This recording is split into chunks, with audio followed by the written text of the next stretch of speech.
everybody. A number of months ago, I did a piece on Oppenheimer and Einstein in a letter they allegedly wrote to President Eisenhower in the day, asking that we need to start taking our interaction with ET civilization seriously. For those of you who have not seen that commentary, you can go to reginameredith.com and watch the entire thing where I already detailed and put some of the quotes from the 5-page letter out. One of the questions that comes up, which is, understandable, is whether or not that document was real. And so to that end, I thought, let's go ahead and check it all the way as far as we can. So the person that had a copy of that document, Ryan Wood, the son of Bob Wood, the very famous UFO researcher of many, many decades, I was able to get him a few minutes ago on Zoom and ask him about how authentic the document was and what the process for authentication was. I think it's important that we understand this because we're coming to a time where these large philosophical questions need to be considered rather than just little salacious bits of evil ETs flying around and haunting people in the forest and tic tacs flying through the air at extraordinary speeds. This is a much larger and more sophisticated issue, and for me, that kind of titillation is over. I fully accept the fact that we are not the only, quote, intelligent species in the universe, and that we've been not only visited, but others have been here since the beginning of humanity. And that's my personal belief and understanding on it. And so now we're reaching a time where, as I said in my last commentary, we're actually a danger to the cosmos with atomic weaponry. Now, fortunately, we've been, combination, humanity has been largely wise enough not to pull that kind of stunt again, wiping out full populations with atomic energy that actually impacts the cosmos. But also there has been ET intervention. This is something that you can read up on, but ETs have intervened when nuclear weapons have been shot off. One famous incident was when they shot off a nuclear warhead on a rocket, a missile, to the moon. The idea was to detonate it on the moon. This was a long time ago. I think it was the late 60s. And they did see a vehicle come in at extraordinary speeds, and on all four sides of the missile basically disabled it, and it just went limp to the ground. So there has been intervention by ETs to stop us from doing this irresponsible behavior. But the larger philosophical question was brought up by Einstein, and it turns out that that letter has been authenticated very well, thoroughly.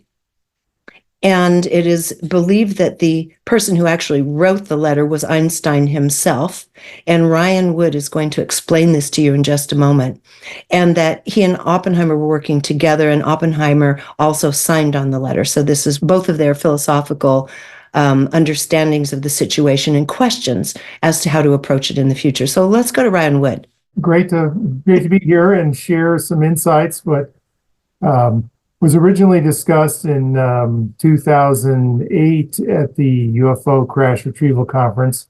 Actually, my father, Dr. Bob Wood, gave a lecture on the Einstein-Oppenheimer document. I guess I'll start with the provenance. It came from a lady called Selina, which is the daughter of Thomas Cantwell, in June 6, 1996. So that's sort of when it surfaced. How did she have possession of that? Or how did her father have possession of that? He was one of the leakers of the Majestic documents. He claimed to have worked for James Jesus Angleton in counterintelligence in the CIA. And his daughter, Selina, which may be a pseudonym, claimed that she worked there too. Well, not necessarily counterintelligence, but in the intelligence community. So, according to her handwritten note. That's where it supposedly came from. So everybody'd say, okay, who knows these people? That's a loose link, right? So let's pick it up from there to where it became absolutely necessary to have the document authenticated before anyone would take it seriously, what the steps were, what happened, and the authentication process. The authentication process involved three different people. My father, who worked on sentence length and word length. Dr. David Pace, who did some grammatical analysis. But the most credible person was Dr. Carol Chowsky, who specializes in forensic linguistics, and looked at a variety of different metrics. And we can go through some of those in more detail, but there's quite a bit of minutia in fingerprinting somebody's writing style. The first key thing you have to do is to get some examples or exemplars of Einstein's writing, of Oppenheimer's writing, and of Timothy Cooper, who, got it from Cantwheel, and compare their writing styles to one another. You try to figure out who was really the author. There's misspellings in the document. For example, celestial is misspelled, Right. Many different times, as well as baked and extraterrestrial, and commas are misplaced and so forth. If they're physicists, spelling wouldn't necessarily have to be their thing. Well, right. And that's certainly true. Another wild card was this dictated in English or in German from Einstein or Oppenheimer to a secretary who typed it as fast as possible in a classified environment where you're not making carbon copies. You don't have, if you want to fix it, you type it all up, review it, make the corrections, and you type it all again to create, and it's clearly labeled as a draft. So I'm less concerned about those sorts of subtleties. And actually, I think it lends credence and authenticity to the document. If it was immaculate, it would be maybe a little more suspicious, but an interesting document in that it tries to talk about, what relationships do we have with ETs, does the UN speak for planet Earth at the time, in 1947? How does international law take to the discussion of ETs? And, who really owns planet Earth? We certainly don't have a unified political structure that says, yeah, well, the UN owns planet Earth, or all these countries do.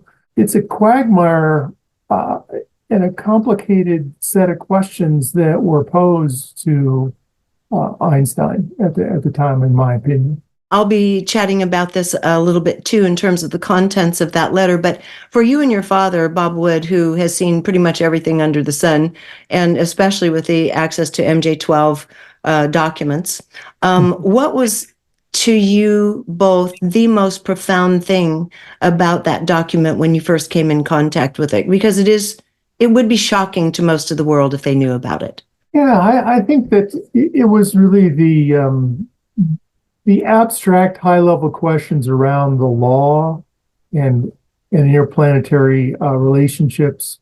How should the world react to the presence? And is the UN really in charge?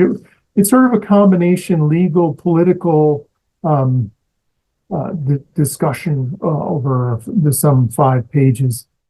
I hope you're enjoying this video, because if you are, there are dozens more like it on my site, all supported by people like you.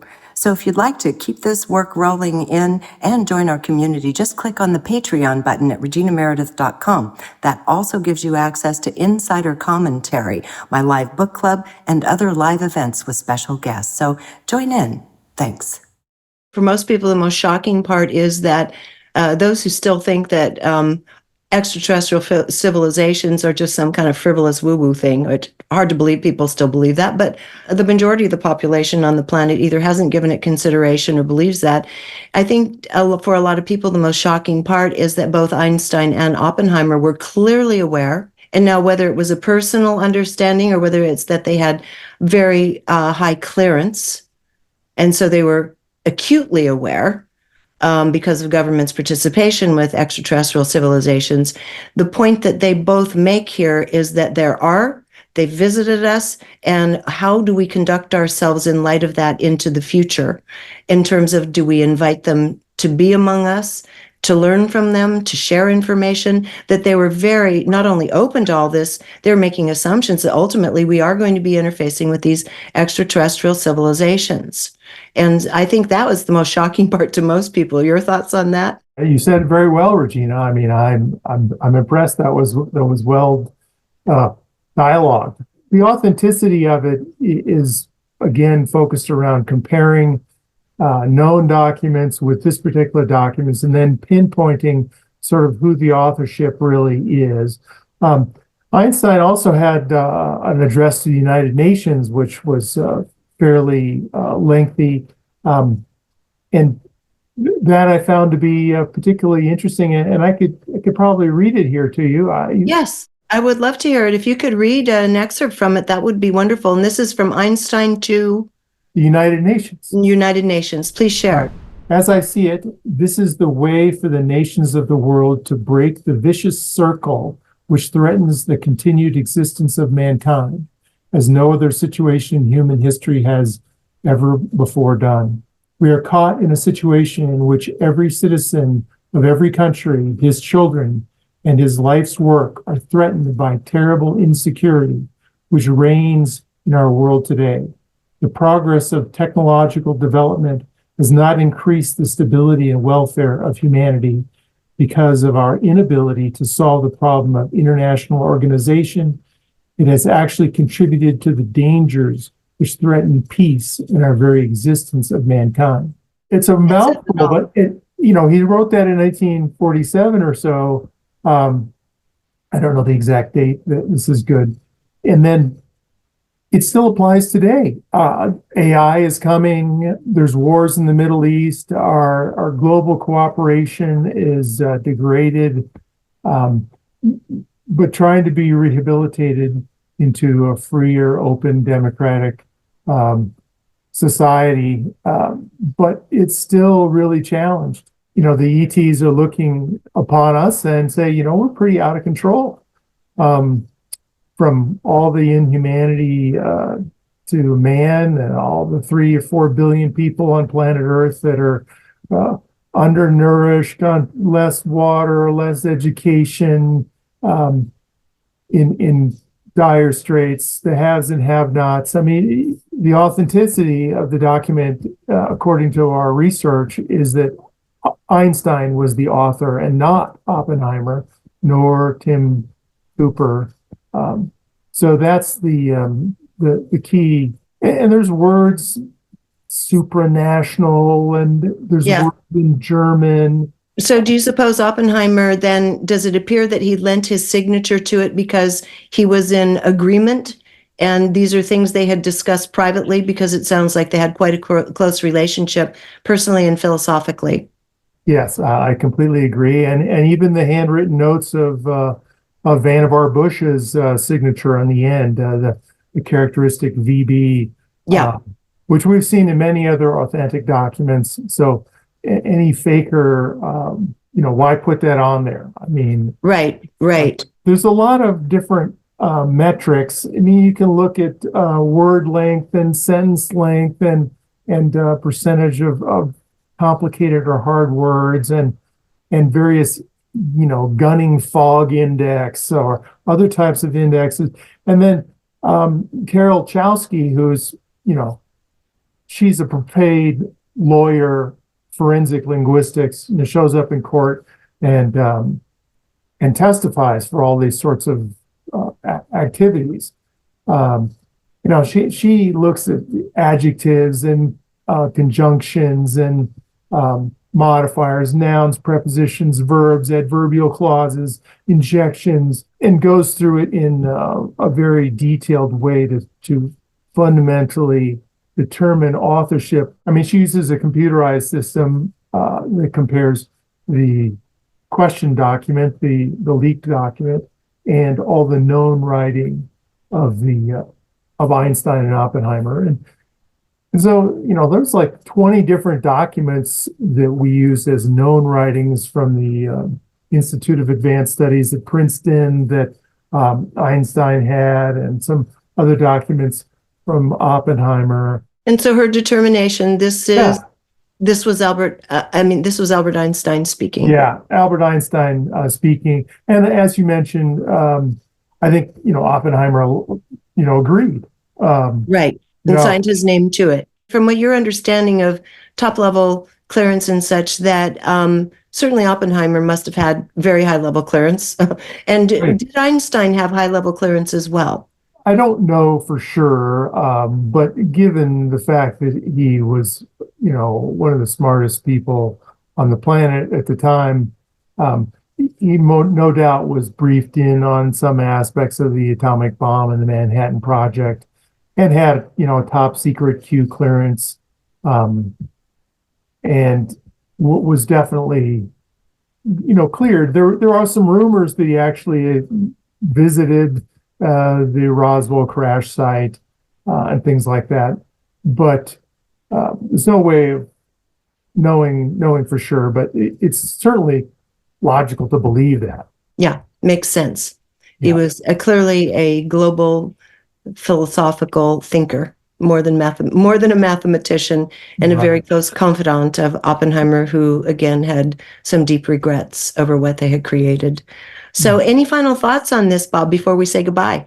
I once talked to a declassifier at the National Archives, and who routinely goes through classified stacks of material for his job, and we showed him many of these majestic documents, and he said, if this came across my desk out of a folder, there would be absolutely no reason why I wouldn't declassify it, and so yeah, I thought that was interesting. Interesting. That there's no technology in it. It's a philosophical piece. Mm-hmm. It talks about UFOs, but big deal.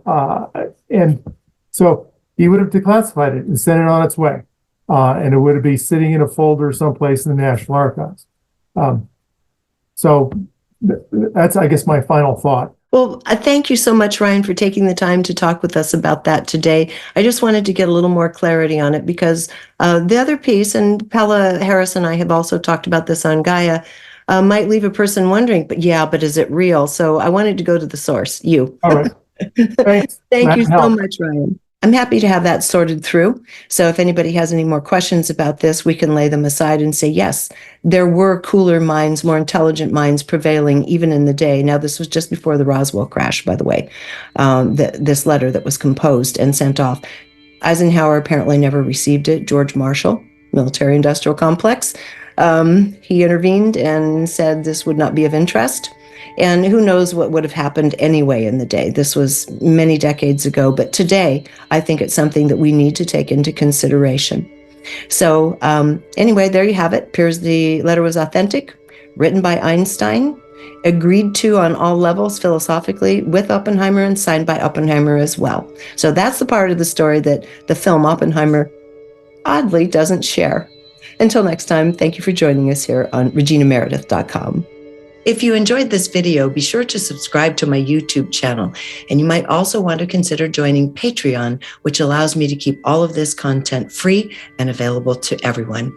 And if you're looking for like-minded souls, you might also enjoy my online community called Our Neighborhood. Links to join are in the description.